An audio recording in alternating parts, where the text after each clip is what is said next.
아미산 외소나무와 대마도주 등 두 전설의 국제성. 아미산은 울주군 두서면 전음리와 미오리에 걸쳐 있다. 중국 명나라 때 유명한 풍수지리학자가 어느 날 저녁에 천문을 살펴보다가 조선의 아미산에서 천하의 명당을 찾았다. 그가 축지법을 써서 조선에 건너와 아미산에서 어렵게 그 명당을 찾아냈다. 그곳에 묘지를 조성하면 후손들이 8대 동안 정승이 날 자리라고 확신하고 그가 죽으면 묻히기로 결심했다. 그는 명당이 아닌 곳에 혼자만 알 수 있는 표시로 한 그루의 나무를 심었는데 이것이 현재의 외소나무라고 한다. 그는 명나라로 돌아가 아들에게 그 사실을 말하고 명당의 위치를 상세히 알려주었다. 그가 세상을 떠나자 아들이 시신을 화장해서 아미산을 찾아왔다. 그런데 그 명당을 도저히 찾을 수가 없어 안타까운 마음으로 돌아갔다. 그 후 조선 팔도에 이름난 풍수들이 그 소문을 듣고 아미산으로 몰려왔으나 그들도 그곳을 찾지 못했고 지금까지 그 위치가 확인되지 않았다. 이 전설의 주요 모티프는 명당 찾기다. 풍수지리설은 죽은 선조의 생기가 후손에게 영향을 끼쳐 발복한다는 것을 말한다. 아미산은 본래 중국 쓰촨성에 있는 이름난 산으로 중국 불교 4대 명산의 하나다. 이런 이유로 우리나라의 아미산이라는 지명을 몇 군데 찾아볼 수 있는데 울산의 아미산도 중국의 명산이라는 지명도와 함께 풍수지리설이 혼합된 전설이다. 이 전설에 등장하는 주인공의 국적은 중국 명나라이고 신부는 풍수지리학자다. 시대적 배경은 조선 초기다. 지리적 배경은 현재 외소나무가 있는 아미산의 외소나무 등대 또는 외소나무 등 대백이이고 전설의 증거물은 외소나무다. 아미산의 외소나무는 명나라의 한 풍수지리학자가 아미산에서 천하의 명당을 확인한 명당 전설이다. 또 아미산 남쪽의 산등성이를 외소나무 등대이라고 부르는 유래를 설명하는 지명 전설이다. 현재 외소나무 등대에 살아있는 큰 외소나무라는 증거물이 있다는 점에서 설화 중에서 전설에 속한다. 아미산은 예로부터 생김새가 편안하다고 할매산, 해가 일찍 뜬다고 해미산이라고도 전해온다. 1910년대 초기 자료인 조선지지자료에는 아미산은 두서면, 사음동에 있다고 기록돼 있다. 해발 603.6m로 예전 정상 부근에 나무들이 존재하지 않을 때는 경주와 동해가 훤하게 보였다.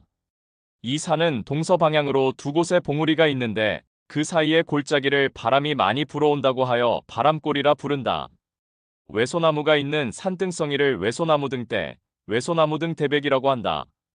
이 나무 앞에 신라 시대부터 전해온다는 천지바위가 있다. 이곳에서 1960년대 초에 무제기우제를 지냈는데 바위 위에 재물을 진설하고 그 아래에서 절을 했다. 아미산 바로 동쪽에는 경부고속도로와 국도 35호선이 나란히 지나고 있으며 정상에서 바라보면 남서쪽의 가지산과 신불산 등 영남 알프스가 빼어난 경관을 자랑하고 있다. 고려 때 울산시 두왕동 당랑 끝에 9아들을 둔 김씨성을 가진 사람이 살고 있었다. 당랑 끝은 그가 구나마를 데리고 살았다고 하여 일명 구남바티라 불러왔다. 그런데 불행하게도 부친상을 당해 상제의 몸이 됐다. 평소 효심이 깊은 그는 묘터를 구해보았으나 쉽사리 구하지 못했다. 어느 날 꿈에 백발의 한 노인이 나타나서 말하기를 좋은 묘 터를 얻으려면 감나무진에 있는 객주집을 찾아가서 머슴이 되라고 했다. 꿈에서 깨어난 김씨는 한동안 망설였으나 결국 간신히 그 객주집의 머슴이 됐다. 어느 날 한 상주가 풍수와 함께 그 객주집에 묵으면서 며칠 동안 인근의 산천을 두루 돌아다녔다. 며칠 후에 두 사람이 김씨를 불러 계란 3개를 구해달라고 했다. 그는 계란을 뜨거운 물에 담갔다가 다시 찬물에 식혀서 그들에게 갖다 줬다. 그는 깜빡 잠이 들었는데 지난번에 백발 노인이 다시 나타나 빨리 일어나라 하고 자취를 감추었다. 그가 벌떡 일어나 밖을 살피니 두 사람이 밖으로 나가고 있었다. 그들의 뒤를 따라가니 가까운 산등성이에 이르러 땅을 파고 무엇인가를 묻고 돌아오는 것이었다. 이윽고 달굴녘에 두 사람은 다시 산등성이로 올라갔다. 그 자리를 다시 파더니 고개를 저으며 크게 의아한 몸짓을 하면서 어디론가 사라졌다.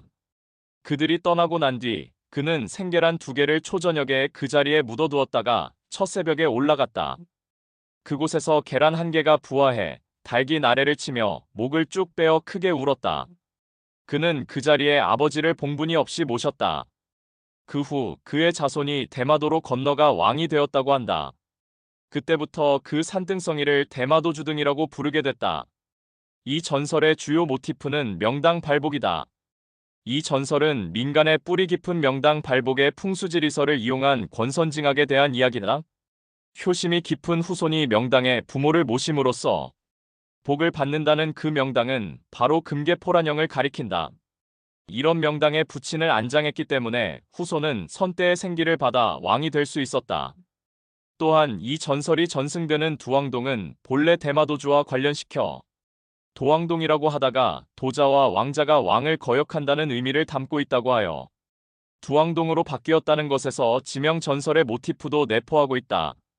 이 전설에 등장하는 주인공의 국적은 조선이고 신부는 두왕동 단랑 끝에 살았던 평범한 남자다. 시대적 배경은 고려시대다. 지리적 배경은 후대에 이름 지은 두왕동의 대마도주 등이고 전설의 증거물은 주인공 아버지의 평장묘다. 대마도주 등은 김씨 성을 가진 한 남자가 남이 정해둔 명당에 묘를 써서 후손이 대마도에 건너가 왕이 되었다는 명당 전설이다. 또 남구 두왕동 동쪽의 긴 산등성이를 대마도주 등이라고 부르는 유래를 설명하는 지명 전설이기도 하다. 현재 대마도주 등 꼭대기에 김씨 아버지의 묘로 전해오는 평장묘가 한 기 있고 그 주위를 바위들로 경계를 삼았는데 그 증거물이 있다는 점에서 설화 중에서도 전설에 속한다.